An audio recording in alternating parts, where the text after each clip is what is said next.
strategies and concepts discussed are for educational purposes only and do not represent specific investment, tax, or estate planning advice. Investing carries an inherent element of risk, and it is in everyone's best interest to consult a tax, legal, or investment professional.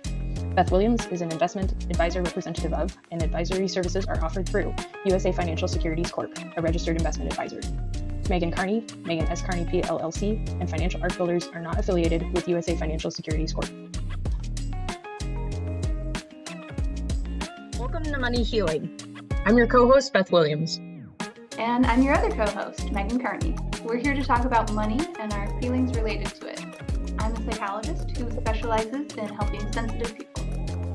And I'm a financial planner. We both talk to everyday people just like you about these topics. Everyone's mental health and money health journeys are so different. And as unique as we all are, there are some common themes when it comes to how our emotions impact our money and vice versa. And it's those common themes that we are going to be discussing together, both the themes themselves and some ideas from us about how to move forward and heal your relationship with money. In the next bit of episodes, Megan and I will be unpacking the various emotions and trauma themes that we've encountered within our observations over the last few years. We discovered that people fell into one of two camps, one that knows their numbers and where they are financially, and those that don't know their numbers and where they are financially. We recommend that you go through the episodes and listen to the ones you believe may apply to you. Megan and I are big advocates for getting collaborative support for both your mental health and your financial health journey.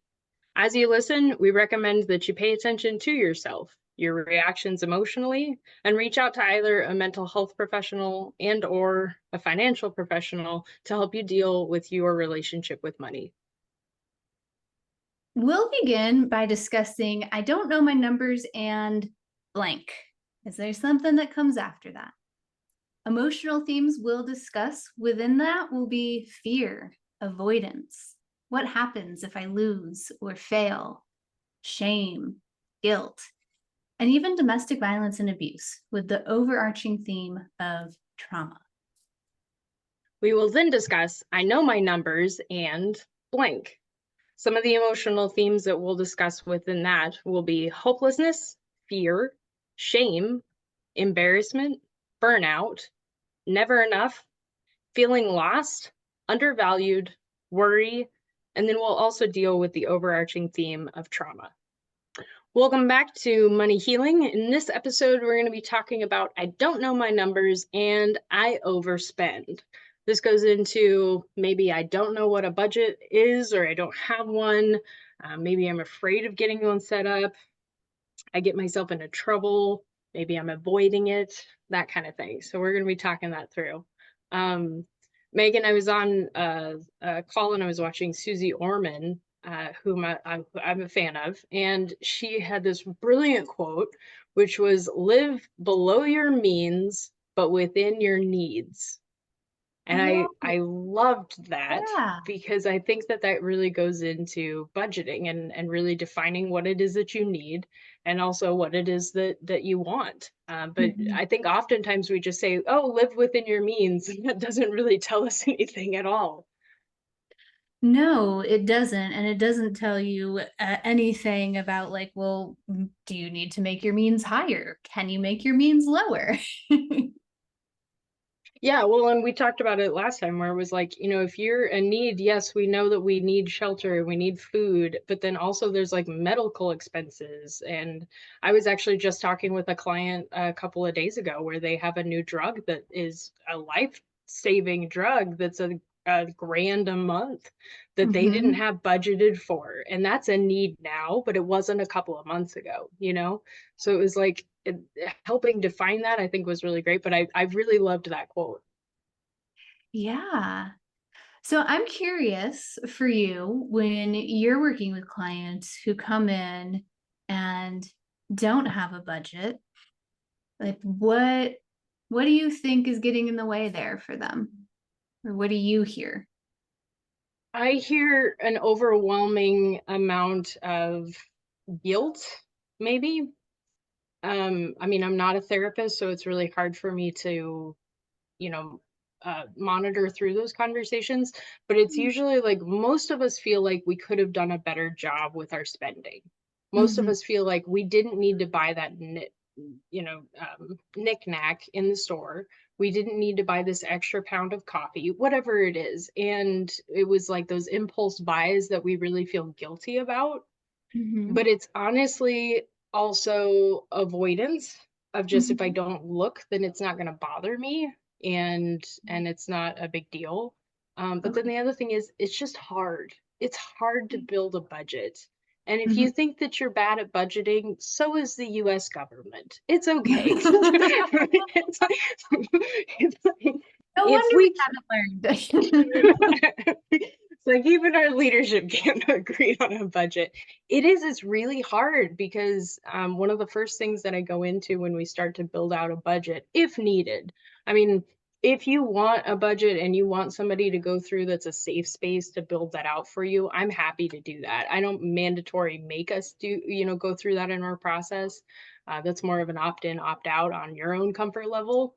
But it's usually like my first ground rule is every month is an exception month. Therefore, every year is an exception year.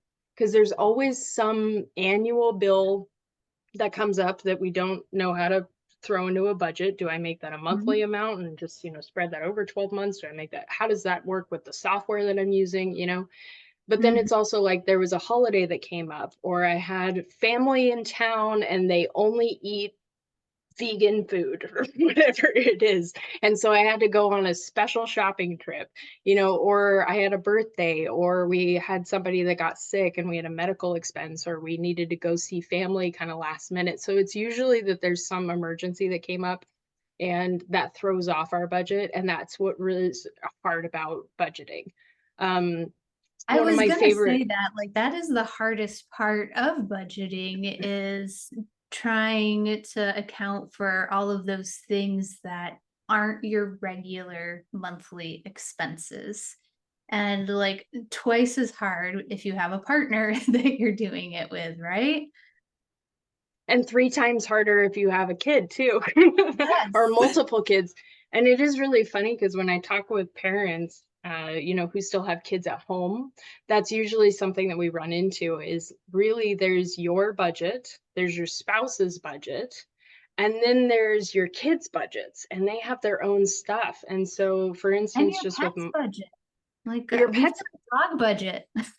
Yeah, your dog now has diabetes and you have a whole new, category that's showing up Mhm. every 6 months or something. Yeah, exactly.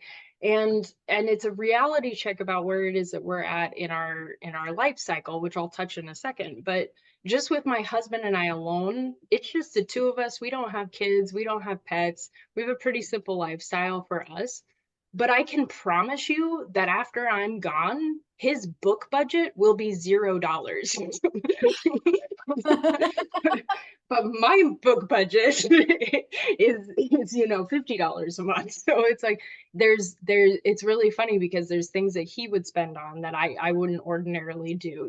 So you do have to figure out between you and your significant other, what is your budget? But then again, it's also your kid. Your kid has sports activities, or maybe they're a gamer. Maybe there's some sort of, sleepover that they had to go to. Or if you're like a lot of parents, your kid shows up and goes, by the way, I need 80 cupcakes by tomorrow morning. And now you have to run to the store and you weren't anticipating it. So it's really hard. And I think just going in knowing that it's hard and everything's an exception and that you're in a safe space Mhm. really starts to help to unpack all of that. But so for the life cycle, so we talk about this a lot with clients because we've got clients of all different ages. And there was a study that came out of MIT that was specifically on aging Americans and what aging is today and that kind of thing. And as our longevity increases, they had gone through and mapped out that basically you could put life into 4 phases of 8,000 days each. And the 8,000 days is about 22 years. Mhm. So there's 4 different phases again. That's learning, growing, maturing, and exploring. And so it came into, for instance, for the first phase, you are dependent on your parents. That's 0 to 22 years old. You're probably still living at home. You are very dependent on them financially. So for your growing phase, you're starting to figure out who you are and you're trying to figure out your career, and you're going through this phase, an accumulation phase. We're starting to accumulate things. We're accumulating kids and spouses and cars and homes. And that's usually when I start to hear things like, I'm just living paycheck to paycheck. And there's And things can that I you're pause you right there? Because if you heard that and you had an emotional reaction, I just want you to notice that that happened for you, because so many of us hear or think about being paycheck to paycheck and have so much negativity immediately go through our minds. Our bodies tense up, our breathing changes. We start feeling like shame and embarrassment. So if you're there, just know that like this is a normal phase of life.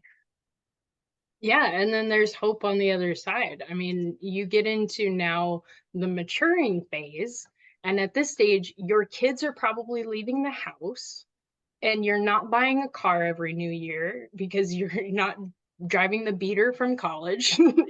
You're not having to replace the couch that the kids and the dog were constantly tearing up.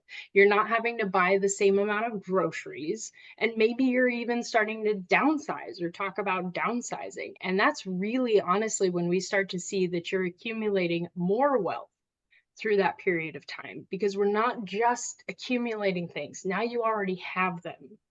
And so that's a really big key to start to build up our assets and to change things out. And you're not trying to just live paycheck to paycheck. So then when you're going into the next phase where we're starting to explore, that's really where we're starting to figure out, what does retirement look like? What does this look like for the next phase of my time? And we'll go into that in a different episode.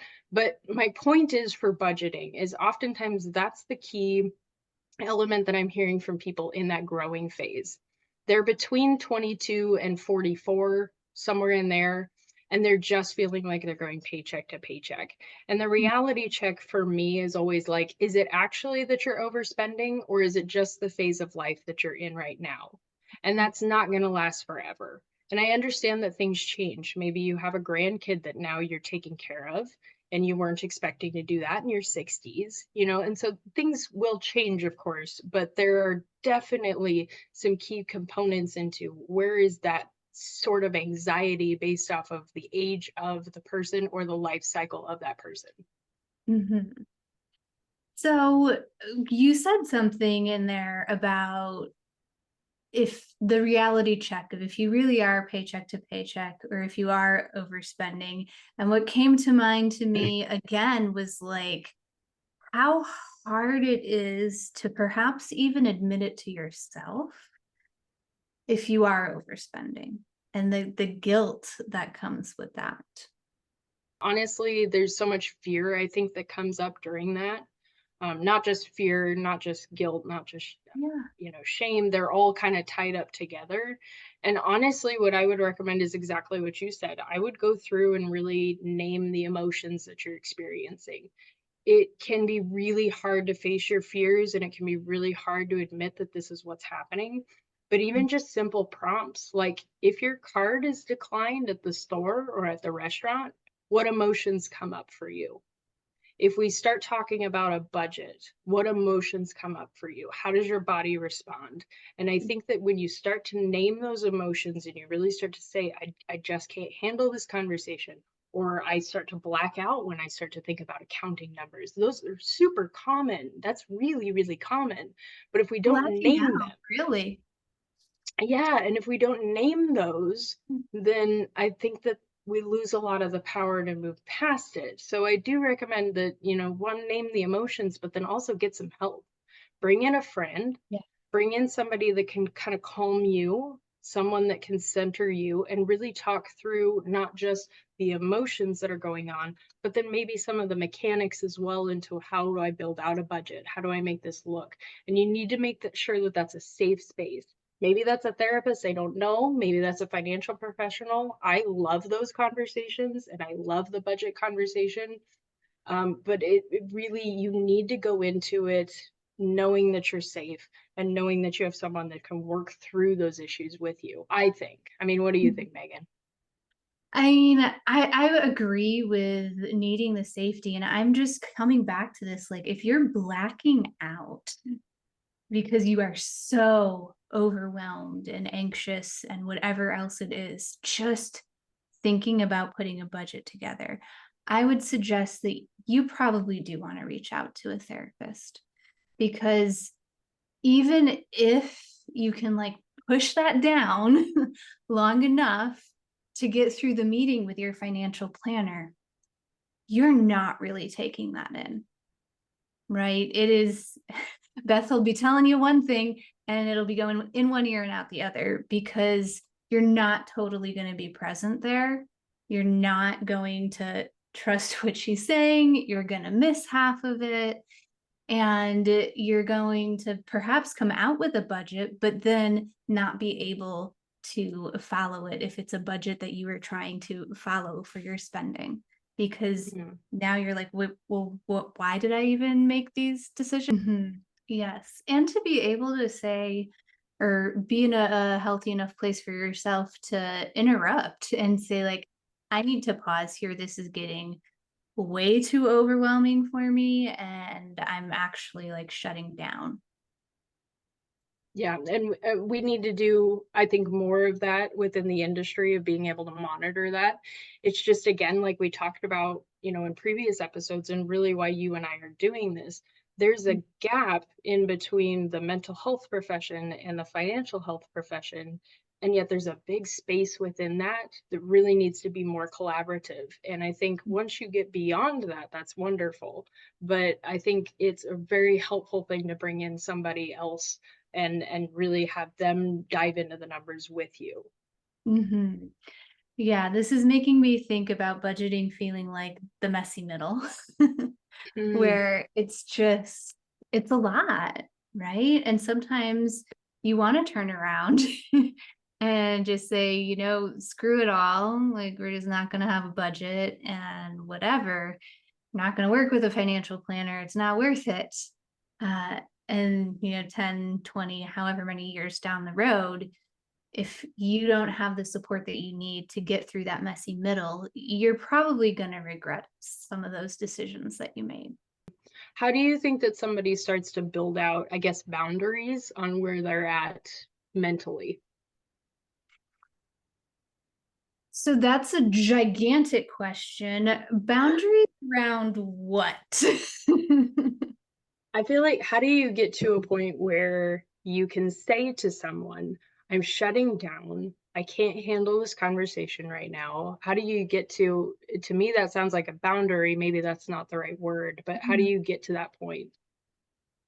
That is a boundary. And, honestly, that's probably a whole nother episode, because boundaries are hard for a lot of people, right? Like, we like people to be happy with us. And usually people being happy with us means we're saying yes to lots of things, or withstanding things that are really uncomfortable for us, because we don't want to offend or interrupt or have any negativity or conflict whatsoever, right? So, one, I would say you need to, from the start, so go back to our earlier episodes, from the start, find a financial planner that you really feel comfortable with. And two, I find it really helpful for people who aren't so great at setting boundaries, who find that to be really hard for them, to set the stage for it, you to be able to do it first, right? So going into a meeting, or maybe while you're like emailing, scheduling a time, letting them know, like, I might need to pause sometimes because this is really emotionally overwhelming for me. So you're already setting the stage to set that boundary in the future when you're in the moment and need to set it. Because when you're out of the moment, it's a lot easier to set the expectation than when you're in the moment. And then have a few go-to phrases for yourself that feel good. And if you don't want to tell them what's happening, like, you don't have to. You can just say, I need to go to the bathroom. And take, your 5 minutes or whatever you need to reset yourself. Do some deep breathing, whatever you need to do to be able to go back into that meeting and participate and listen. One thing that I've noticed with some clients is that they'll grab cold water, like ice water, and that Mhm. really helps us start to regulate their own body temperature and where they're at emotionally. And I've found that that's a really great thing to do. And by all means, for me at least, we try to be a safe space for those conversations and those emotions as they come up. And if you need to pause and you need to stop, that's okay. And if we need to reconvene later, that's not a problem for me. And that's probably not a problem for most financial professionals. I think that that's really good advice. Yeah, and that the cold water trick, that is a really good idea, right? It kind of can shock your body a little bit, which can help you get out of something if you're stuck in it. And if you're feeling comfortable enough to excuse yourself to go to the bathroom, splash that cold water on your face. Like, that will work wonders. You probably don't have a bowl to do like the whole exercise like you might at home, because that's a whole nother thing. But the cold water does really help. So, Megan, if you're starting to feel maybe that you want to avoid the situation entirely, like maybe you just don't want to deal with it, you want to just bury your head in the sand, maybe, what do you recommend to do to move past that? Mhm. Well, first, I want you to know that avoidance works really, really great until it doesn't work anymore. And so, if you've been avoiding, if you feel like avoiding is the right choice right now, and that is all you can handle right now, like, that's probably for a good reason. Like, there's a good reason why you're avoiding.